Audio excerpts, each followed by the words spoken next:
Good morning, everyone. We're right at 9 o'clock. I'm going to give it a couple more minutes just in case we have any other folks who want to hop in and join us here. But a thank you to everyone for being here for this virtual parent coffee, our last one of the year. As you'll see shortly as I start to go through dates for the remaining time we've got together, it gets pretty busy. So I think we'll have enough on our plates in May and can look forward to scheduling more virtual parent coffees next year. And I'm also sincerely hoping that we will return to hosting some in-person parent gatherings and recruiting a couple of speakers to do some parent education with us here at the school. Just a reminder to everyone who's here, this meeting is being recorded. So if you prefer not to be on a recorded meeting, I invite you to view the video later and leave now. So as is my habit, I like to start with some announcements, an update about what's going on at the school. So first of all, we've been very busy here since our last parent coffee, which we had back in February, and there's just so much to celebrate. I spoke about it in the moment, but as I was reflecting on what I wanted to highlight with this group today, I will take you back to a week in February. I had a spectacular run of days. You know, as we think about the academic, artistic, and athletic excellence that we promote here at the Pine School. I just had a trifecta of days. So within the course of 3 days, I had the chance to be in DeLand and see our boys soccer team win a state title. I was on campus interviewing applicants for our Pine Scholarship that we award to rising ninth graders. So just, able to admire some sincerely gifted students, motivated and excited to join our high school class. And then also capped it off with our musical with The Little Mermaid that weekend. And, just to have such a great run of 3 exciting things in a row, it just highlighted for me how special our community is and how much I feel our mission each and every day and what we do. So I know you've seen a lot of those notes of praise and things headed your way, but just know that we're here celebrating a lot. And as we do head into the end of the year, there are so many more what I'd call public displays of learning. We see tons of those in our lower school. I'm looking out at our digital gallery here. I see Suzanne Carlino. We've had an awesome reading celebration in lower school, and then also some class events like Flat Stanley and Tacky Tourist and the State Fair and our Wax Museum earlier in the year. And just, great to see those young students the growth they've had through the year and the way that they're able to write and speak publicly. It's really, really awesome. If you've been on campus lately, you've noticed that our new field down by Federal Highway is complete. We are still caring for that grass and making sure that the field takes hold and is at its best before we start using it regularly. You should also see a perimeter fence go up before the end of the school year. So we do want to protect that space and make sure that we don't get trespassers on it, so that grass is intact and ready for our athletes.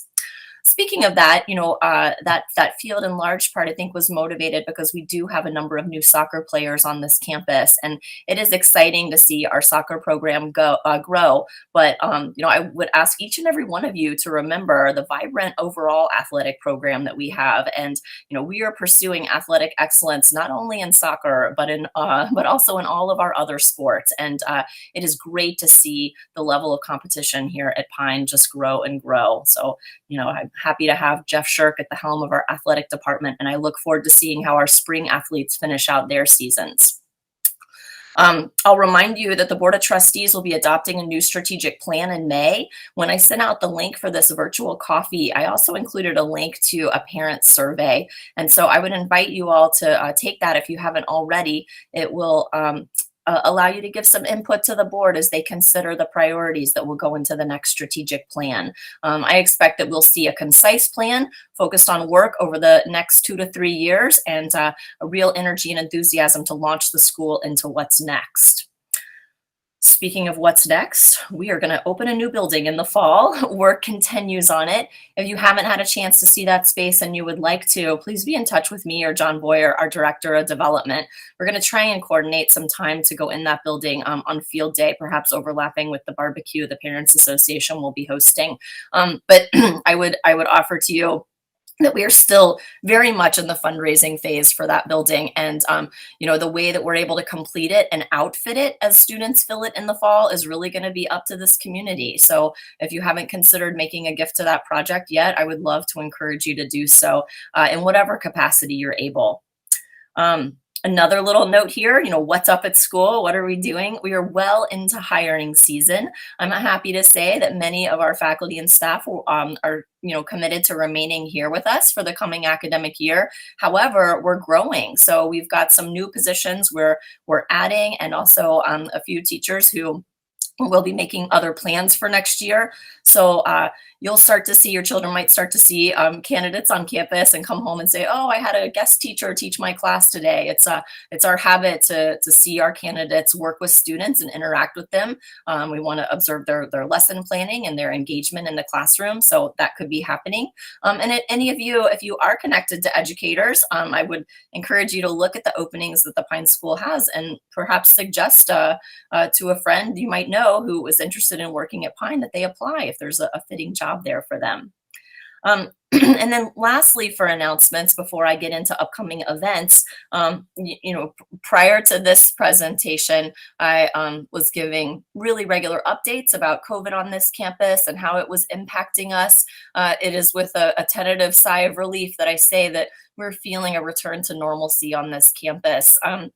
Since the last time I was gathered with this group, I think we've only had 2 COVID positive cases among our student body and none among employees. So that's looking back to the beginning of February, and here we are in early in early April. So just again, a tentative tentative breath, a tentative little pause, and hopefully an effort here to refocus us on what we all are excited about doing at school, educating students. We still maintain our vigilance with what we do to keep our students and employees healthy and happy. And I just thank our new nurse, Andrea Palmer, who's effortlessly transitioned into her new role. She's done a great job navigating situations as they've come up. All right, onto the calendar. These are exciting times ahead for us here at the Pine School.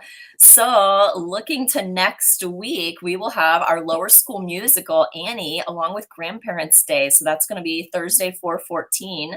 And I definitely am looking forward to that one. Our lower school students have been working so hard.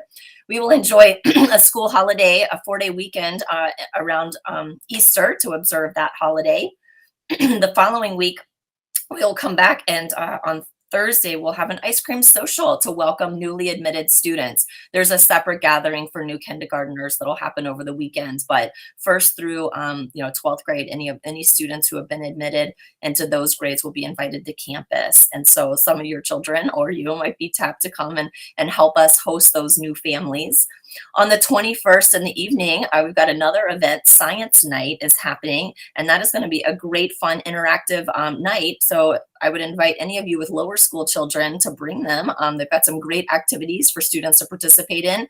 Our middle school students really drive what we showcase that night. So they've been working on science projects that they'll now display and explain.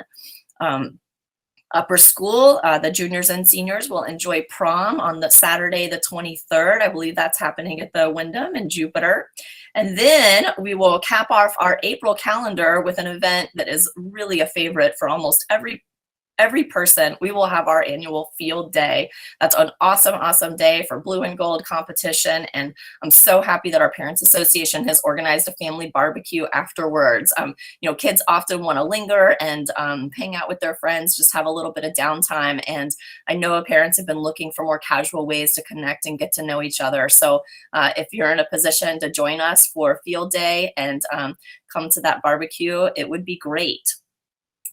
We do take a pause after that and kind of slow our calendar down. We do have AP testing that will happen from the 2nd, that's Monday the 2nd, all the way through Friday the 13th.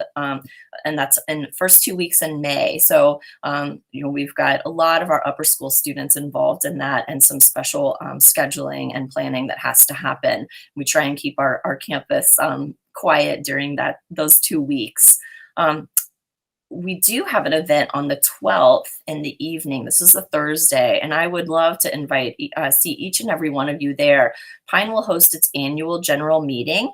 It starts at 6 o'clock.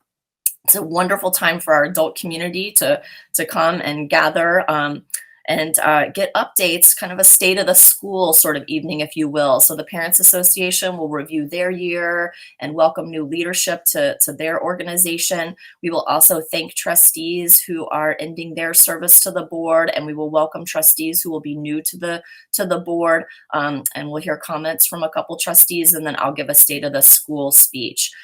So really just a nice way to bring it all together and mark annually the progress that we make here at Pine, and also our vision for what will happen moving forward. So do consider coming to that evening. It's open to all the adults in our community. So parents, faculty and staff, trustees, alumni, really just wanting to have a wonderful gathering to celebrate our school. On the 14th, the weekend following, we'll have a golf tournament. We've already got many teams signed up, so it promises to be a great day of casual competition in support of our booster club. So Pine Athletics will be supported through that event. Speaking of Pine Athletics, we will have our varsity athletic banquet in the evening on the 19th of May. And then on a Friday, the 20th, we will have our middle school end of the year bash. Now, after the 20th, I'm going to turn my slide here, and you will see our great week of celebration for our seniors. So starting on the 24th of May and heading into commencement on the 28th, we literally have a big event for them each and every day. So we'll have our college pep rally on Tuesday. We'll have senior capstones on Wednesday. On Thursday, we will have an assembly for academic excellence. So we'll give out honors and awards for our upper school students. It is a change. We will have that event during the day. So it's very important to me that that students are able to celebrate their peers and see see the awards they win. So we'll do that as an assembly during the school day. And then in the evening, Friday, we'll have baccalaureate for our senior class. And then commencement is on the 28th. So we look forward to just celebrating the class of 2022 as they head off to what's next.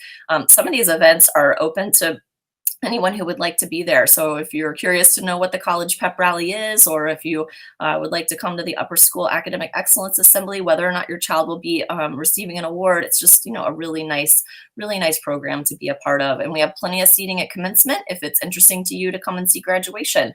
Really the only thing we would limit is seating at baccalaureate.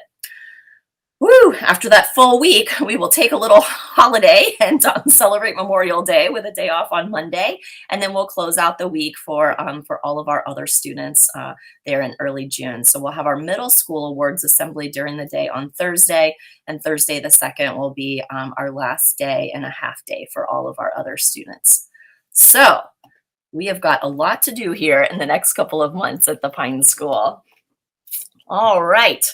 That brings me to the end of what I wanted to share and announce with this group today. And I am going to shortly turn things over to Kayla Berger. So as you might have seen in the email I sent out, Kayla Berger has been working as our middle school learning specialist. She moved into that role from being a classroom teacher in 4th and 5th grade. She's just done excellent work. And so I'm so excited to see her consolidate what we do here in support of our students into an academic services department. And so she will direct the efforts of that department in the coming year. And I, again, look forward to another opportunity to tighten what we do from kindergarten all the way through 12th grade in support of student learning, and to see our efforts coordinated. So Kayla is here today to speak about MAP testing. This is something we do kindergarten through 8th grade. So if you're here with upper school students and you're thinking, wow, what's MAP testing? I've never heard of that.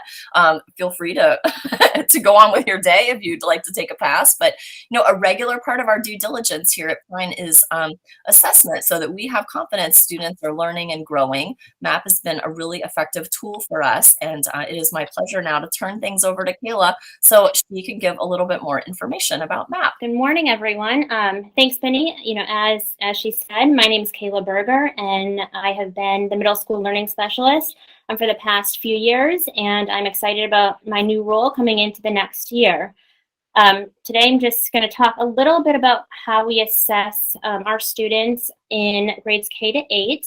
I'm going to provide a lot of information today, and I'm always available after this call if you want to talk one-on-one about things specifically regarding your child or how we assess as a whole. So MAP, or a measure of academic progress, which is our standardized assessment we use in kindergarten through 8th grade. We're going to talk about what it is, why we administer it, and why it's important.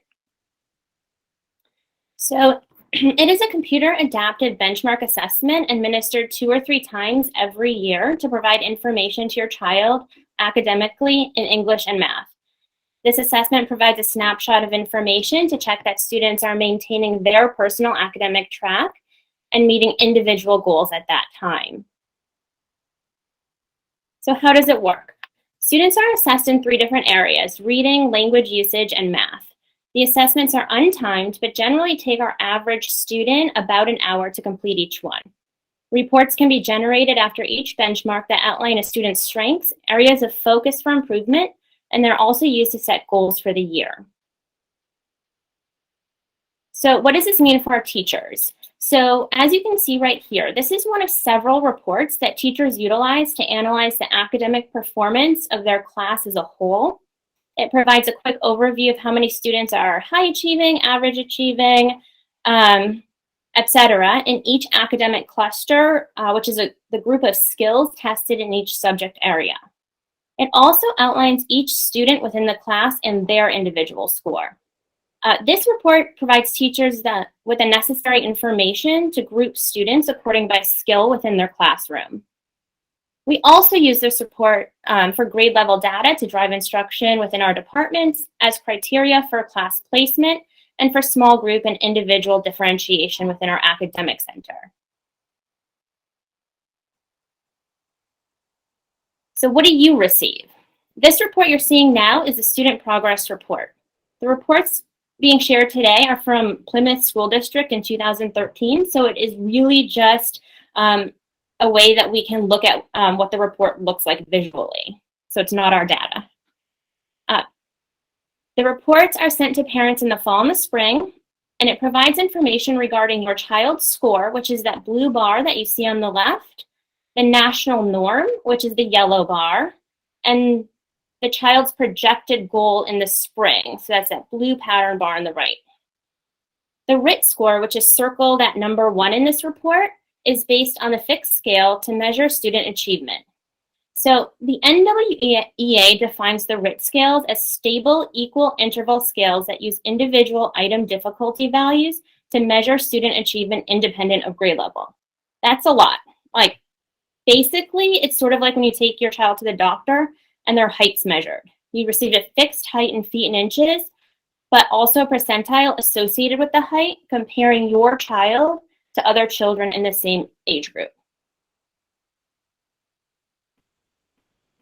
It also provides information such as Lexile Range, which is another tool to measure progress in reading, and specific areas of strength and weakness. So you can see number 5 on the slide that it'll show where your student is high, average, or maybe low average, and can use some, extra focus in that area. The teacher, you and your child can use this to set goals. Okay, so what does this mean for your child? We always make sure the kids know that there is nothing they can do to cram for this assessment. We encourage a good night's sleep, a healthy breakfast, and they must have a charged device, or else they can't take it.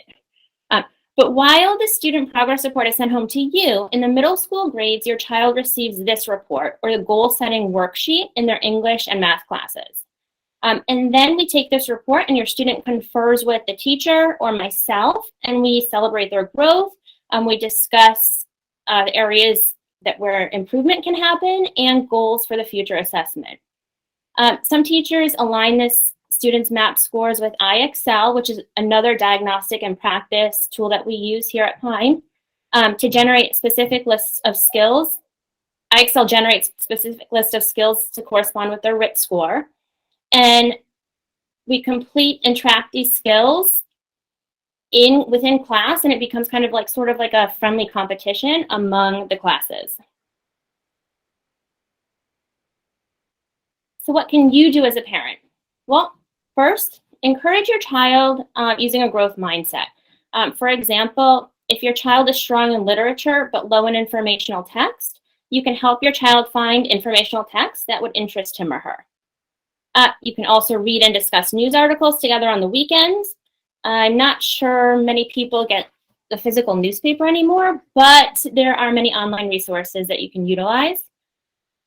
You can also help your child set goals by looking at their RIT projection from fall to spring and encourage them to communicate with his or her teacher to find just one area to work on.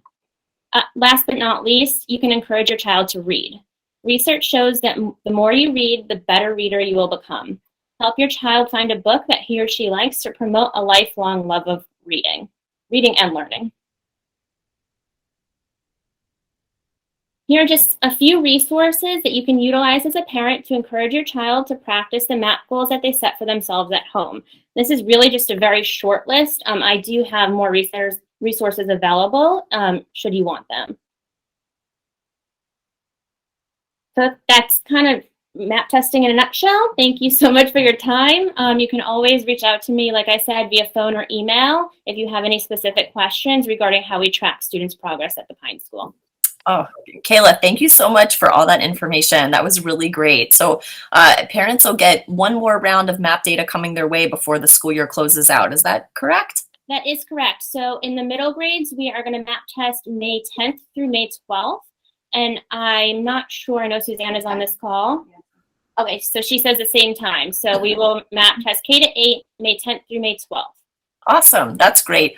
I'll go ahead and use my daughter Nilla as an example. I would say another thing you can do as a parent is encourage your kids to take this assessment seriously, you know, to say this is really an opportunity to see your growth and see what you know. I got a MAP report back for Nilla and saw her RIT score and her percentiles and thought, oh my gosh, what happened to Nilla? Well, what happened to Nilla is she decided to guess a lot during her MAP test and not carefully read. So I was really grateful that Kayla could look at that, could tell me, you know, the kind of time that Nilla spent, and then also had an opportunity to speak to Nilla, you know, to pull her aside and say, come on, Nilla, you need to try. And so encouraged her and gave her another little, a little nudge to take her MAP testing seriously. But it is really nice to see the growth and progress through the years. And, you know, for students who have been here a number of years, it creates a really wonderful profile of what they've accomplished as a learner. Again, if you ever want to get in touch with Kayla and learn a little bit more about MAP as is specific to your child, please do so. But I hope if nothing else through this presentation, it just gives you confidence that there's a lot happening behind the scenes here at the Pine School as we carefully plan what we would like to accomplish with each and every one of our students. So again, Kayla, thank you for taking the time to share that with us. And I hope that everyone here has a great Friday and a wonderful weekend ahead. Take care.